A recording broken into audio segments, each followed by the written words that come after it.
പ്രിയമുള്ള സഹോദരന്മാരെ, സഹോദരിമാരെ, ഏവർക്കും ദൈവാനുഗ്രഹം എപ്പോഴും ഉണ്ടായിരിക്കട്ടെ. ബിസ്മില്ലാഹിർ റഹ്മാനിർ റഹീം. ലൗ യജിദൂന മൽജഅൻ ഔ മാറാത്തിൻ. ഏതെങ്കിലും അഭയസ്ഥാനമോ ഗുഹകളോ കടന്നുകൂടാൻ പറ്റിയ ഏതെങ്കിലും സ്ഥലമോ അവർ കണ്ടെത്തുകയാണെങ്കിൽ കുതിരച്ചാടിക്കൊണ്ട് അവരങ്ങോട്ട് തിരിഞ്ഞു പോകുന്നതാണ്. എന്തെങ്കിലും ഒരു സ്ഥാനം എന്തെങ്കിലും കിട്ടിക്കഴിഞ്ഞാൽ അപ്പം അങ്ങോട്ട് പായും അല്ലേ. അത് അത്താണി കെട്ടിക്കഴിഞ്ഞാൽ ഏതെങ്കിലും പണക്കാരനെ കണ്ടു കഴിഞ്ഞാൽ ഒറ്റ ചാട്ടം ചാടും അല്ലേ. നമ്മളെ കൂടെ നിൽക്കുന്ന ആൾക്കാർ നമ്മൾ കഴിക്കുമ്പോൾ അവർ നമ്മുടെ കൂടെയാണെന്ന് കരുതും. പക്ഷെ നമ്മളെക്കാൾ കൂടെ പണക്കാരനെയോ അല്ലെങ്കിൽ മറ്റെന്തെങ്കിലും കഴിവുള്ള ആളെ കണ്ടപ്പോൾ ഒറ്റ ചാട്ടം അങ്ങോട്ട് ചാടിക്കാളും അവർ. ഒരിക്കൽ നമുക്കറിയാമല്ലോ, ഈ ജുമാ കുത്തുബ നടക്കുന്ന സമയത്ത് കച്ചവടക്കാർ വന്നപ്പോൾ ഒരു ഓടി അങ്ങോട്ട് പോയി സാധനം മേടിക്കാൻ. കാരണം കച്ചവടം നല്ല നല്ല സാധനങ്ങൾ ആൾക്കാർ വാങ്ങിപ്പോകും, അതുകൊണ്ട് വേഗം പോയി വാങ്ങട്ടെ എന്ന് കരുതിയവർ എന്ത് ചെയ്തു, അങ്ങോട്ട് പോയി. പ്രവാചകൻ വരെ വിളിക്കുന്നുണ്ട്, കുത്തുബ മിമ്പറിൽ വെച്ച് വിളിക്കുന്നുണ്ട്. പക്ഷെ അവർ കേൾക്കാതെ ഇവരെന്ത് ചെയ്തു, കച്ചവടക്കാർ വന്നപ്പോൾ അങ്ങോട്ട് പോയി. അപ്പോൾ പ്രവാചകത്തിൽ ഖുറാനിലൂടെ തിരുത്തുകയും ചെയ്തു. അപ്പം ഇങ്ങനത്തെ കുറച്ച് ആൾക്കാരുണ്ട്. എന്തെങ്കിലും അഭയസ്ഥാനം കണ്ട് അവർ ഉന്നതന്മാരാണ്, അവർ അഡ്മിന്മാർ പറഞ്ഞ് നമ്മൾ കേൾക്കണം. അല്ലെങ്കിൽ രാഷ്ട്രീയക്കാരാണ്. ഒരാൾ പറയുന്നത് ചക്കരും ഒരാൾ പറയുന്നത് കൊപ്പ. സത്യത്തിൻ്റെ ഭാഗത്ത് നിൽക്കണം നമ്മളെപ്പോഴും. സത്യം എവിടെയാണ് അതിൽ നിൽക്കണം. അല്ലാണ്ട് നമ്മൾ പണം നോക്കുക, നമ്മളെ കുടുംബക്കാർ, നമ്മളെ ജീവിതം നമ്മൾ അവരോടൊക്കെ മല്ലടിച്ച് നിന്ന് കഴിഞ്ഞാൽ നമ്മുടെ കുടുംബം കൊഴിഞ്ഞാട്ടാവും. അതുകൊണ്ട് നമ്മൾ വാർഡ് മെമ്പറിൻ്റെ കൂടെ നിൽക്കുക, വാർഡ് മെമ്പർ എന്താ പറയുന്നത് നിൽക്കുക, അല്ലെങ്കിൽ പണക്കാരെന്ത് പറയുന്നത് നിൽക്കുക. അങ്ങനെ കുറച്ച് ആൾക്കാരുണ്ട്, സത്യത്തിൻ്റെ ഭാഗത്ത് നിൽക്കില്ല. അപ്പോൾ അങ്ങനെ കുറച്ച് കൂട്ടുകാരുണ്ട്. അപ്പോൾ എന്തെങ്കിലും അഭയസ്ഥാനം ഗുഹകളെ കണ്ടവർ അങ്ങോട്ട് പോകും. അപ്പോൾ അവർ അള്ളാഹുവിൽ ശരിക്കും വിശ്വസിക്കാത്തത് കൊണ്ടാണ്. സത്യമേ വിജയിക്കുകയുള്ളൂ എന്നുള്ള ബോധം അവർക്കില്ല. എങ്ങനെയും ജീവിച്ചു പോകണം, തനിക്കും കുട്ടികൾക്കും തൻ്റെ കുടുംബത്തിനും ഒരു വരുമാനം ഉണ്ടാക്കണം, ഇതൊക്കെയാണ് ലക്ഷ്യം. പിന്നെ പറയാം, അവരുടെ കൂട്ടത്തിൽ ദാനധർമ്മങ്ങളുടെ കാര്യത്തിൽ നിന്നെ ആക്ഷേപിക്കുന്ന ചിലരുണ്ട്. അതിൽ നിന്ന് അവർക്ക് നൽകപ്പെടുന്ന പക്ഷം അവർ തൃപ്തിപ്പെടും. അവർക്ക് അതിൽ നിന്ന് നൽകപ്പെട്ടില്ലെങ്കിൽ അവരത് കോപിക്കുന്നു. പ്രവാചകൻ ദാനധർമ്മം അടിച്ചു വീശുന്ന കൊടുങ്കാറ്റ് പോലെയായിരുന്നു. കാറ്റ് അടിച്ചു വീശുമ്പോൾ എല്ലായിടത്തേക്കും അതിൻ്റെ ഇത് കിട്ടും അല്ലേ. ഇപ്പോൾ നമ്മളിപ്പോൾ ഒരു ഓഡിറ്റോറിയത്തിലിരിക്കുക, ഭയങ്കര ചൂടും പുകയാണ് ഉള്ളിൽ, ഫാനും ഉണ്ട്. പക്ഷേ ഒരു തണുത്ത കാറ്റടിക്കാൻ തുടങ്ങുമ്പോൾ തന്നെ നമുക്ക് അതിൻ്റെ ഉള്ളിൽ ചെറിയ മാറ്റം കാണാൻ സാധിക്കും അല്ലേ. ആ ഓഡിറ്റോറിയത്തിനുള്ളിലാണ് ജനലൊക്കെ തുറന്നിട്ട് ഇരിക്കുകയെന്ന് കൂട്ടുക, എങ്കിൽ പോലും അതിലൊരു ചെറിയ മാറ്റം നമുക്ക് എത്തും. കാരണം ആ കാറ്റിൻ്റെ ഇത് ജനലിലൂടെ എത്തും. പൊതുവെ കാറ്റ് തണുത്ത കാറ്റാണല്ലോ വരിക അല്ലേ. എങ്ങനെയാണ് പരന്നഭൂമി പ്രകാരം കാറ്റുണ്ടാവുന്നത്? അന്റാർട്ടിക്കൻ ഭാഗങ്ങളിലുള്ള മഞ്ഞിൻ്റെ പുക, നമ്മൾ ഫ്രീസർ തുറന്നു കഴിഞ്ഞാൽ മഞ്ഞിൻ്റെ ഒരു പുക പുറത്തേക്ക് വരുന്നത് കാണും അല്ലേ. അതുപോലത്തെ മഞ്ഞിൻ്റെ പുകകൾ കൂമ്പാരമായി അവിടെ സഞ്ചരിച്ചു കൊണ്ടിരിക്കുകയാണ്. പക്ഷേ ഭൂമിയിൽ കാറ്റെങ്ങനെ രൂപപ്പെടുന്നത്? അപ്പോൾ ആ കൂമ്പാരങ്ങൾ അവിടെ എങ്ങനെ ചുറ്റിക്കറങ്ങിക്കൊണ്ടിരിക്കുകയാണ്. പക്ഷേ നമ്മുടെ സൂര്യൻ വർത്തുളാകൃതിയിൽ സഞ്ചരിച്ചു കൊണ്ടിരിക്കുക, വൃത്തത്തിലായിക്കൊണ്ട് വൃത്തത്തിൽ പരന്ന ഭൂമിക്ക് ചുറ്റും സഞ്ചരിച്ചു കൊണ്ടിരിക്കുകയാണ് അല്ലേ. അപ്പോൾ നമ്മളിവിടെ പ്ലാനറ്റ് എടുത്ത് പോയി കഴിഞ്ഞാൽ അവർ മുകളിൽ പൂയിൻ്റെ ഒരു പാത്രം കെട്ടി തൂക്കിയിരുന്നിട്ട് അതിൽ ഓട്ടയുണ്ടാവും. അത് പ്രത്യേക രീതിയിൽ കറക്കി കഴിഞ്ഞാൽ അതിങ്ങനെ കറങ്ങി ഉള്ളോട്ടേക്ക് ഇങ്ങനെ വൃത്തം ചെറുതായി ഇങ്ങനെ വരും. ഇതുപോലെയാണ് ഭൂമി സൂര്യൻ്റെ ചലനം. അത് ആദ്യം ഇപ്പോൾ ഡിസംബർ മാസത്തിൽ ഏറ്റവും ദീർഘവൃത്താകൃതിയിൽ സഞ്ചരിച്ചു കൊണ്ടിരിക്കും. കാരണം ഓസ്ട്രേലിയൻ ഭാഗത്തു കൂടെ ഇങ്ങനെ ഓസ്ട്രേലിയ ആ വലിയ വൃത്തത്തിൽ സഞ്ചരിച്ചു. പിന്നെ അത് ഒന്നും കൂടി ചുരുങ്ങും. പിന്നെ അത് ശ്രീലങ്കൻ ഭാഗത്തു കൂടെ ഇങ്ങനെ സഞ്ചരിച്ചു കൊണ്ടിരിക്കും. പിന്നെ അടുത്തത് തിരുവനന്തപുരം, കൊച്ചി, കാസർഗോഡ്, കർണാടക, അങ്ങനെ പോയി ഡൽഹി വരെ പോകും. നമ്മളിവിടെ ഡൽഹി എത്തുമ്പം പിന്നെ അത് ഗൾഫ് മേഖലയിൽ കൂടെയൊക്കെ കറങ്ങും. അങ്ങനെയാണ് കറങ്ങുന്നത്. അത് ഡിസംബറിൽ ഓസ്ട്രേലിയൻ ഭാഗത്താണെങ്കിൽ പിന്നെ ജൂണ്, ഡിസംബർ, ജനുവരി, ഫെബ്രുവരി, മാർച്ച്, ഏപ്രിൽ, മെയ്, ജൂൺ മാസത്തിലത് ഡൽഹി ഭാഗത്ത് കൂടെ കറങ്ങിക്കൊണ്ടിരിക്കും. അപ്പോൾ എന്തായി, ഇപ്പോൾ ഓസ്ട്രേലിയൻ ഭാഗത്ത് കൂടെ കറങ്ങുമ്പോൾ എന്ത് ചെയ്യും, ഓസ്ട്രേലിയത്തെ മണ്ണ് ചൂട് പിടിക്കും. അപ്പോൾ ചൂട് പിടിച്ച ഏത് വസ്തുവും അതിൻ്റെ ചൂടുമായി മുകളിലേക്ക് പോകും അല്ലേ. നമ്മളിപ്പം ഒരു റൂമാണെന്ന് കൂട്ടാം, ഒരു ഓഡിറ്റോറിയം, അതിലൊരു വെന്റിലേറ്റർ ഉണ്ട്, അതിൽ 2-3 വെന്റിലേറ്റർ ഉണ്ടെന്ന് കൂട്ടാം. അപ്പം അതിൽ ആ വെന്റിലേറ്ററിൻ്റെ എടുത്ത് നമ്മൾ കൈ വെച്ച് കഴിഞ്ഞാൽ തീരെ അതിൽ എന്തുണ്ടാവില്ല, കാറ്റ് പുറത്തേക്ക് പോകുന്നില്ല. കാരണം അതിലെ അകത്തും പുറത്തൊക്കെ ഒരേ വായുവാണ്, തണുത്ത വായു തന്നെയാണ് ഉള്ളത്. അങ്ങനെ അതിനുള്ളിലേക്ക് പെട്ടെന്ന് 100 പേരെ അങ്ങോട്ട് വന്നു, വേണ്ടി ആ ഓഡിറ്റോറിയത്തിലോട്ട് 100 പേരെ അങ്ങോട്ട് വന്നു. അപ്പോൾ നമ്മുടെ ശ്വാസം, നമ്മുടെ ശരീരത്തിന് പുറത്തുള്ള ശ്വാസത്തിന് എത്ര ഡിഗ്രി ചൂടുണ്ടാവും? 37 ഡിഗ്രി ചൂടുണ്ടാവും. കാരണം 37 ഡിഗ്രി ആണല്ലോ നമ്മുടെ ശരീരത്തിൻ്റെ ഊഷ്മാവ്. അപ്പം 37 ഡിഗ്രി ചൂട്. പക്ഷേ ഒരു തണുപ്പ് കാലമാണെന്ന് കൂട്ടുക, പൊതുവെ 25 ഡിഗ്രിയാണ് അവിടുത്തെ കാലാവസ്ഥ. അവിടെ ആ ഓഡിറ്റോറിയത്തിനുള്ളിലത്തെ ചൂട് അല്ലെങ്കിൽ താപനില 25 ഡിഗ്രിയാണ്. അപ്പോൾ ഈ 100 പേര് വന്നു കഴിഞ്ഞാൽ 100 പേരുടെയും പുറത്ത് വിടുന്നത് 37 ഡിഗ്രി. അപ്പോൾ എന്ത് ചെയ്യും, അത് താഴെ നിൽക്കുക, മേൽപോട്ടൊക്കെ പോകും. ചൂടുള്ള വായു എപ്പോഴും മേൽപോട്ട് പോകും. അപ്പോൾ അത് വെന്റിലേറ്ററിനുള്ളിൽ കൂടെ മുകളിൽ കൂടെ പോകുന്നതാണ്. അപ്പോൾ നമ്മളിപ്പം നമ്മളെ വീട്ടിൽ മുറിയിൽ ഒരു വെന്റിലേറ്റർ ഉണ്ട്, അടുക്കള ഭാഗത്തൊരു വെന്റിലേറ്റർ ഉണ്ട് കൂട്ടുക. മുറിയിലത്തെ വെന്റിലേറ്ററിൻ്റെ അടുത്ത് കൈ വെച്ച് കഴിഞ്ഞാൽ ചൂടുള്ള കാറ്റുണ്ടാവില്ല, കാറ്റൊന്നും പുറത്തേക്ക് വരില്ല. അല്ലെങ്കിൽ ആ വെന്റിലേറ്റർ അവിടെ വെച്ച് നൂല് കെട്ടി തൂക്കിയിടുക. അടുക്കള ഭാഗത്തുള്ള വെന്റിലേറ്റർ നൂല് കെട്ടി തൂക്കിയിട്ട് കഴിഞ്ഞാൽ അടുക്കള ഭാഗത്തുള്ള വെന്റിലേറ്ററിൻ്റെ അവിടെ നൂല് ഇങ്ങനെ പുറത്തേക്ക് പുറത്തേക്ക് ഇങ്ങനെ ഇളകി കളിക്കുന്ന കാണാം. പുറത്തേക്ക് ചൂട്, അടുക്കള ഭാഗത്ത് ചൂടുള്ള കാറ്റ് പുറത്തേക്ക് പോകും. അപ്പോൾ നൂല് പുറത്തേക്ക് തള്ളി നിൽക്കും. മറ്റേത് മുറിയിലത്തെ വെന്റിലേറ്ററിൻ്റെ നൂല് അങ്ങനെ തന്നെ നിൽക്കും.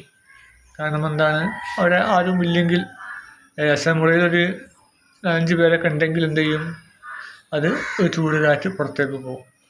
അപ്പോൾ എന്ത് പറഞ്ഞു വരുന്നത്, ചൂടുള്ള വായു എപ്പോഴും മേൽപോട്ട് പോകും. അപ്പോൾ ഓസ്ട്രേലിയൻ ഭാഗത്ത് കൂടെ ഇങ്ങനെ കറങ്ങിക്കൊണ്ടിരിക്കുന്ന സൂര്യൻ്റെ ചൂട് അവരുടെ മണ്ണിനെ ചൂട് പിടിപ്പിക്കും. അപ്പോൾ ചൂട് കാറ്റ് മുകളിലേക്ക് വരും. മുകളിലേക്ക് വരുമ്പോൾ തണുത്ത കാറ്റ് അവിടേക്ക് പ്രവേശിക്കും. അപ്പം പിന്നെ അത് പ്രവേശിക്കാൻ തുടങ്ങും. അപ്പോൾ പിന്നെ എന്ത് ചെയ്യും, അത് ഒരു വൃത്താകൃതിയിൽ കറങ്ങിക്കൊണ്ടിരിക്കും. സൂര്യനിങ്ങനെ വൃത്താകൃതിയിൽ ഇപ്പോൾ നമുക്കിപ്പം കേരളത്തിലിപ്പോൾ തമിഴ്നാട്ടിലിപ്പം ഒരു ഉച്ചയ്ക്ക് 12 മണിയാണെന്ന് കൂട്ടാം.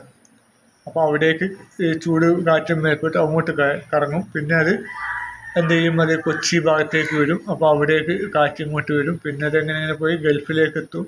കടലിലേക്കും ചൂട് കാറ്റ്, സൂര്യൻ്റെ പ്രകാശം വരുമ്പോൾ കടലിൽ ചൂട് കാറ്റ് വരും. പക്ഷേ അവിടെ കടൽ വെള്ളമായതുകൊണ്ട് അതിനെ പിന്നെ ചൂട് പിടിപ്പിക്കാൻ പ്രയാസമാണ് അല്ലേ. കാരണം വെള്ളം ചലിച്ചുകൊണ്ടിരിക്കുന്ന വസ്തുവാണ്. അപ്പോൾ അതുകൊണ്ട് ഒരു പ്രദേശത്ത് ഒരു വെള്ളം മാത്രം അല്ലേ, ഇപ്പം അറബിക്കടലിൽ മാത്രം ചൂട് പിടിപ്പിക്കാൻ കഴിയില്ല. കാരണം ചൂട് പിടിക്കാൻ മൊത്തം വെള്ളം ചൂടാവണം, വെള്ളം ബന്ധപ്പെട്ട് കിടക്കണം. സമയം കര അങ്ങനെയല്ല, കര നമുക്ക് വളരെ പെട്ടെന്ന് അവിടെ ചൂട് പിടിക്കും. വെള്ളം ഇങ്ങോട്ട് സഞ്ചരിച്ചു കൊണ്ടിരിക്കുക. പക്ഷേ കരയിൽ മണ്ണും കരയിലത്തെ മണലും ഒക്കെ അവിടുത്തെ സ്ഥിരമായി നിൽക്കുകയാണ്. അപ്പോൾ അവിടെ ആ ഭാഗത്ത് ചൂട് പിടിക്കുകയും ചൂടുകാറ്റ് മേൽപോട്ട് വരികയും ചെയ്യും. വെള്ളത്തിന് അങ്ങനെ ചൂട് പിടിക്കാൻ കഴിയില്ല. എന്നിരുന്നാലും കുറേ നേരം ചൂടേൽക്കുമ്പോൾ കടൽ ജലത്തിന് ചെറിയ ചൂട് നമുക്ക് ഏൽക്കാറുണ്ട്. മൊത്തം എല്ലാ കടലിനും ഇത് ബാധിക്കുകയും ചെയ്യും.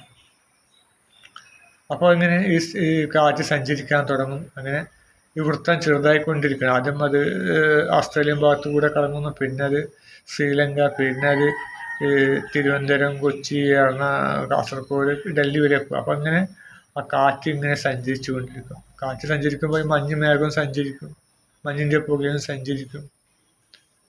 അങ്ങനെ ആ മഞ്ഞിൻ്റെ പുകകൾ എന്ത് ചെയ്യും, ഇവിടെ നമ്മുടെ പശ്ചിമഘട്ടം മല തടഞ്ഞു നിർത്തുകയും മഞ്ഞിൻ്റെ പുകയ്ക്ക് നിശ്ചിത ഉയരമുണ്ട്, ആ ഉയരത്തിൽ സഞ്ചരിക്കുക. അപ്പോൾ നമ്മുടെ ഈ വയനാട് ചുരം 700 മീറ്ററാണ് അതിൻ്റെ ഉയരം. 700 മീറ്റർ ഉയരം, ഏകദേശം 700 മീറ്ററിലെ ഉയരത്തിലേക്കാണ് സഞ്ചരിക്കുന്നതെന്ന് തോന്നുന്നു. അപ്പം അത് തടഞ്ഞു നിർത്തുകയും മഴയായിട്ടത് പെയ്യുകയും ചെയ്യും. ഏറ്റവും കൂടുതൽ മഴ കിട്ടുന്നത് കേരളത്തിലാണ്. ചിറാപുഞ്ചിയിലും കിട്ടുന്നുണ്ട്. അവിടെ ഇതുപോലെ പശ്ചിമഘട്ട മലനിരകൾ ഉണ്ടാവുമായിരിക്കാം. അള്ളാഹു ആലം. അപ്പം അങ്ങനെയൊക്കെയാണ് ഇവിടെ നമുക്ക് മഴ ലഭിക്കുന്നത്. പ്രവാചകൻ അടിച്ചു വീശുന്ന കാറ്റ് പോലെയായിരുന്നു. അപ്പോൾ എല്ലാ ഭാഗത്തേക്കും ഈ കാറ്റെത്തും. ഞാൻ പറഞ്ഞല്ലോ, ഓരോ അടിത്തത്തിൽ കാറ്റ് വരികയാണെങ്കിൽ അതിൻ്റെ ഫലം ആ വെടിത്തോട്ടുള്ളവർ അനുഭവിക്കും. അപ്പോൾ എല്ലാ ഭാഗത്തേക്കും പ്രവാചകൻ്റെ ദാനധർമ്മം എത്തും. ഇങ്ങനെ ദാനധർമ്മം എത്തിയപ്പോൾ ഇവരെന്ത് ചെയ്തു? പരീക്ഷിക്കാൻ തുടങ്ങി, ശത്രുക്കൾ പരീക്ഷിക്കാൻ തുടങ്ങി. കാരണം ഈ ശത്രുക്കൾക്ക് ഈ ജനങ്ങൾ ദരിദ്രരായിരുന്നു കഴിഞ്ഞാൽ അവർക്ക് പല നേട്ടങ്ങളും കിട്ടുള്ളൂ അല്ലേ. എല്ലാവരും പണമില്ലാതെ ഇരിക്കുകയാണ്. ഇപ്പം ഒരു വ്യഭിചാരിണിയുടെ അടുത്തേക്ക് ഒരാൾക്ക് പോകണമെങ്കിൽ ആ വ്യഭിചാരിണിയുടെ കയ്യിൽ പണമില്ലാതാവണം. പണമുണ്ടെങ്കിൽ അവൾ ഒരിക്കലും ആ ജോലിക്ക് നിൽക്കില്ലല്ലോ. അപ്പം എല്ലാവരുടെ കയ്യിൽ പണം എത്തിക്കഴിഞ്ഞാൽ ആരും ഈ വ്യഭിചാരം ചെയ്യില്ല. അപ്പോൾ അതുകൊണ്ട് ഇവർക്ക് ഇങ്ങനെ പ്രവാചകൻ ദാനം കൊടുക്കുന്നത് ഇവർക്ക് പലർക്കും ഇഷ്ടമില്ല. അങ്ങനെ അവർ പ്രവാചകനെ കുറ്റപ്പെടുത്തി, ചില ആൾക്കാർ പ്രവാചകനെ കുറ്റപ്പെടുത്തിയിരുന്നു. പ്രവാചകൻ നീതി പാലിക്കുക എന്ന് ഒരു വ്യക്തി പറഞ്ഞിരുന്നു. ഒരു സഹാബി എന്ന് വേണമെങ്കിൽ പറയാം, കപട വിശ്വാസി എന്ന് വേണമെങ്കിൽ പറയാം. അതിൻ്റെ ആൾക്കാരാണ് പിന്നീട് മുജാഹിദ് പ്രസ്ഥാനത്തിൻ്റെ ആൾക്കാരായി മാറിയതെന്ന് പറയപ്പെടുന്നുണ്ട് സുന്നികൾ. പ്രവാചകൻ വെച്ചാൽ നീതിയുടെ ഉറവിടമാണ്. ജീവിക്കുന്ന ഖുർആനായിരുന്നല്ലോ പ്രവാചകൻ. അപ്പം പ്രവാചകനോട് സക്കാത്ത് കൊടുക്കുന്നത് നീതി പാലിക്കുക എന്ന് പറഞ്ഞാൽ അപ്പോൾ അവൻ വലിയ അക്രമയാണല്ലോ. അപ്പോൾ അവർ കോപിക്കണം. ഇങ്ങനെ പ്രവാചകൻ ദാനധർമ്മം ചെയ്തപ്പോൾ അവർ ആക്ഷേപിക്കണം. അവർക്ക് എന്തെങ്കിലും കിട്ടിയാലും അവർ സന്തോഷിക്കും, അവർക്ക് കിട്ടിയിട്ടില്ലെങ്കിൽ അവർ കോപിക്കുകയും ചെയ്യും.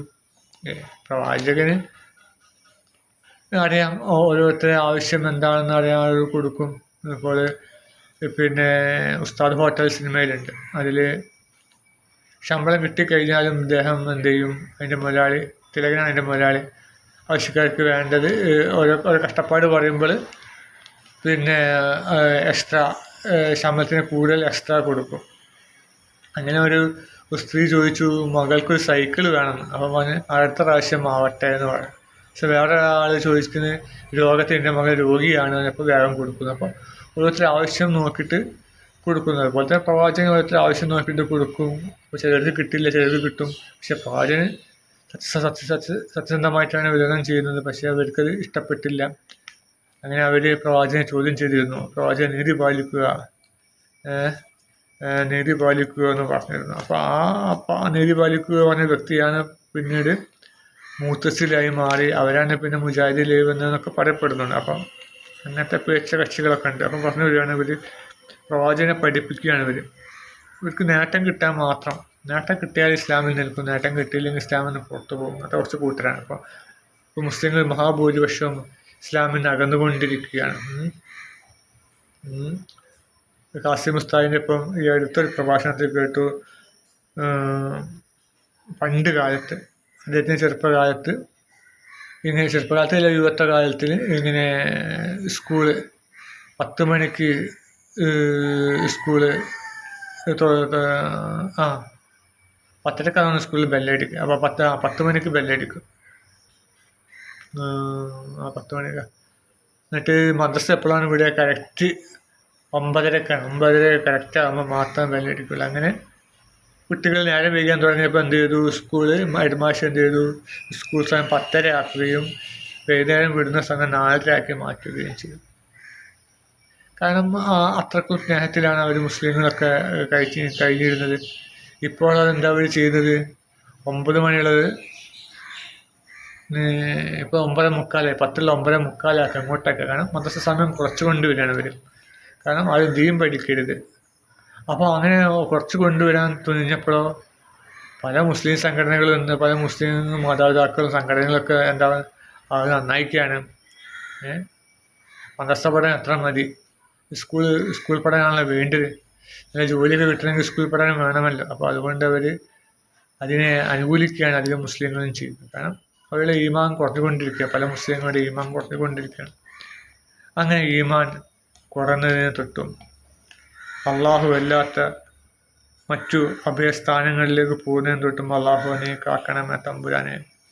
നമ്മിൽ പലരും രോഗം വന്നു കാര്യം എന്നോട് പ്രാർത്ഥിക്കുന്നതിന് പകരം മറ്റു മമ്പർത്ത തങ്ങളെയും മറ്റു പലരെയും വിളിച്ച് ഉള്ളാള തങ്ങളെയും അതുപോലെ തന്നെ മറ്റു മുഹീദ്ദീൻ ഷെയ്ഖിനെയൊക്കെ വിളിച്ച് പ്രാർത്ഥിക്കുന്ന കൂടിയ ശിർക്ക് ചെയ്യുന്നവർ മുസ്ലിങ്ങളുടെ കൂട്ടത്തിലുണ്ട്. റഹ്മാനെ, അതെല്ലാം നീ അവർക്ക് മാറ്റിക്കൊടുക്കണം തമ്പുരാനെ. അള്ളാഹുവിനെ മാത്രം ആരാധിക്കുവാനും തൗഹീദിൻ്റെ നിറവിടമായി തീരുവാനും നീ എല്ലാ മുസ്ലിങ്ങൾക്കും നീ തോന്നിപ്പിച്ചു കൊടുക്കണം തമ്പുരാനെ. ആമീൻ.